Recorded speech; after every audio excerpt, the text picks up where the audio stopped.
रोजे गुरुदेव जय गुरुदेव जय गुरुदेव नाम किसका प्रभु का जय गुरुदेव नाम किसका प्रभु का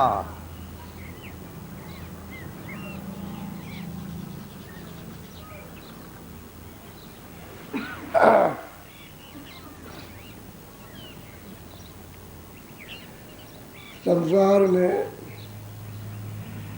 इस दुनिया में बहुत समय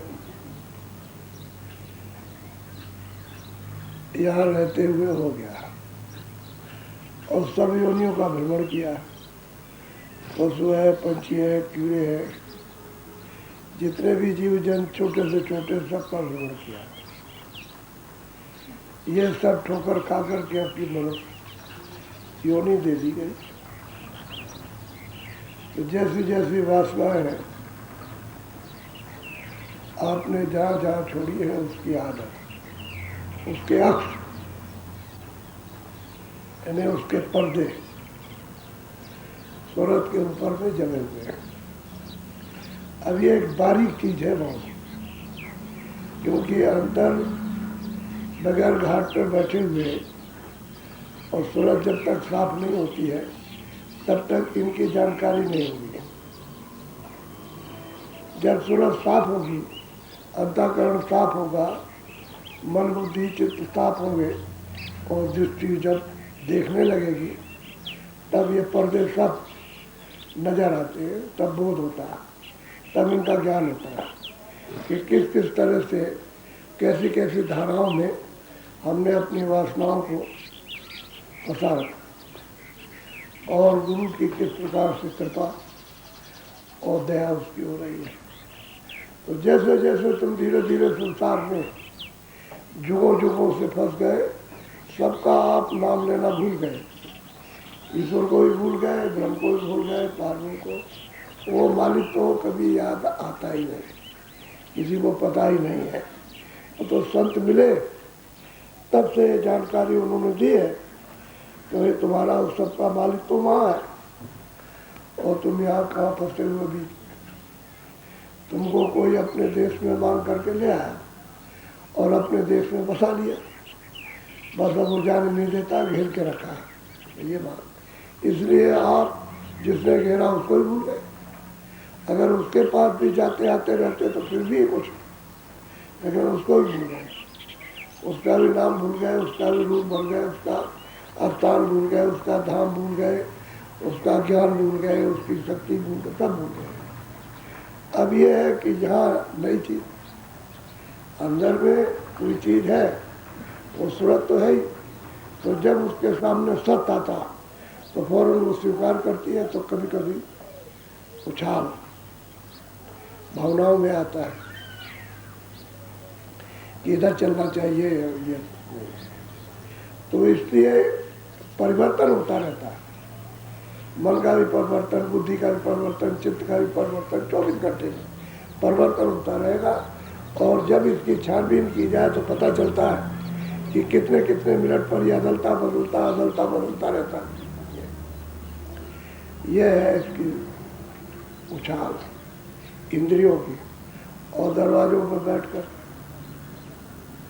मेरे विषयों का आहार करना चाहता है, ढूंढ तो रहा है आनंद, लेकिन अब उसे आनंद जब मिले तब तो आनंद का जब आपने रास्ता दरवाजा घाट छोड़ दिया है तो इसलिए नहीं मिलेगा, ये बात है।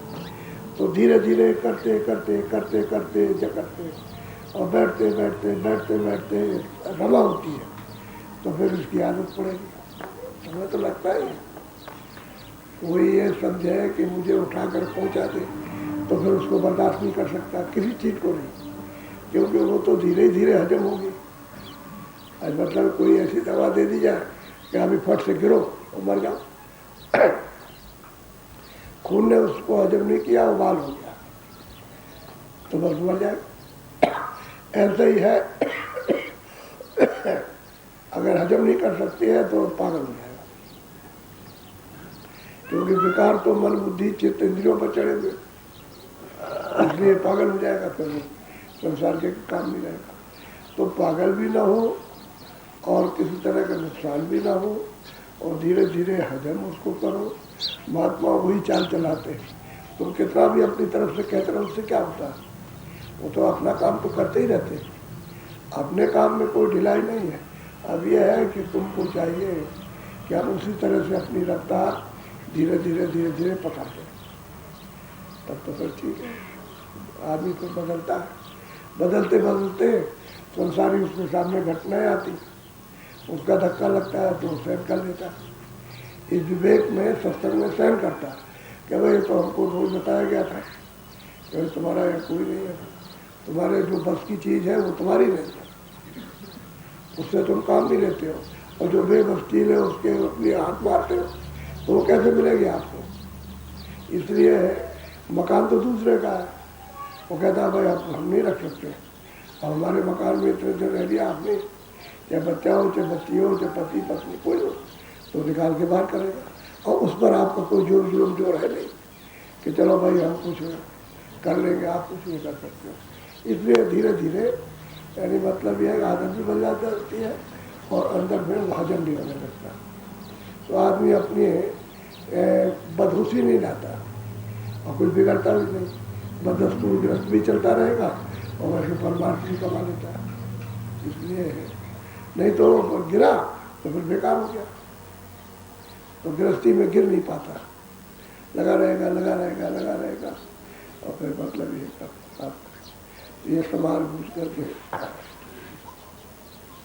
मैं इसलिए आया, मैं तो आता नहीं, क्यों कि अगर देर तक आपसे भजन कराया जाए तो मच्छर काटने लगते, इसलिए 6 बजे से रख दिया कि 6 बजे से करेंगे, और सुबह डूबने के पहले उजाले में आपको उठा देंगे तो मच्छर तक नहीं करेंगे, फिर मच्छर कभी सर काटते रहो, आप जो है व्याकुल हो जाते हो, तो भजन थोड़ा सा कर लोगे तो अच्छा रहेगा।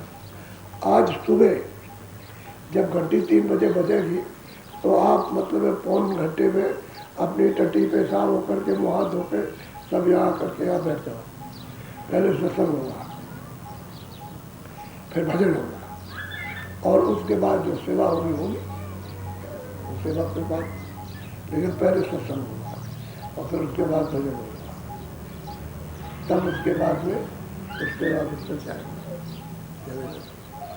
अब यह है कि ऐसा जरूरी है, इसलिए आपको सबको बता दिया। और जो जिस जहाँ पर है, अभी मंदिर में काम लगा हो तो बेचारे 9 बजे तक, 8:30 पौने 9, 10:30, 10 बजे तक करते ही रहते काम, सेवा करते, तो सुबह से लेकर के शाम तक करते ही रहते हैं जो सेवा कार्य में लगे हो। तो आप मतलब ये है कि सब के सब वहाँ से इकट्ठे हो जाएंगे सत्संग में। पौन घंटे का समय बहुत होता है, जैसे घंटी बजे तो वैसे आप उठ जाओ, तो मैं यहाँ पर रहूँगा मौजूद, आप आ जाओ, सत्संग हो जाएगा, भजन हो जाएगा, फिर उसके बाद तो अभी तो फिर टाइम हो जाएगा तो फिर आपको मच्छर काटेगा, तो आप बैठ जाओ भजन पर, चलो भजन में बैठ जाओ।